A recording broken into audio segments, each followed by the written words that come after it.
I think we've all seen those dreadful scenes when one of the great world's crises happen and you need the humanitarian effort to get in quick. That's when aviation comes into its own. It doesn't just happen by magic. There are non-profits working behind the scenes to make things happen. Airlink is one of those, and I'm joined now on the programme by Sandra Walter, who's the Director of Development for Airlink. Sandra, tell me about the organisation and what part you play in this humanitarian effort. Thank you, Alan. It is really amazing to see the industry come together through Airlink in order to provide support for NGOs around the world whenever there's a disaster, natural disaster, or humanitarian crisis. Airlink's role is to pull together all the partners across the world and match them with the NGOs where they need to go based on the routes, based on the interest, and then make sure that we can get free flights for cargo and passengers for NGOs and the supplies that they have to get in to help people in disasters around the world.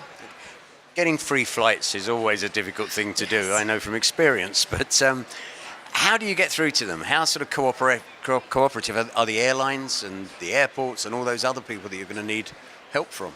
The airlines really have been amazing. Airlink's been around since the Haiti earthquake in 2000, founded by the ISTAT Foundation. It's now out on its own after all these years, and 8 years later we've been able to secure more than $7 million in free flight and cargo support from the industry.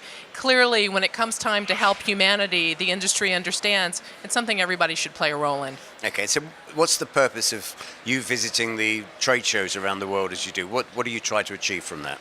Two things, I think, in particular. One is to share the story of Airlink and what the aviation industry is doing to help the world, particularly in crisis situations and humanitarian concerns.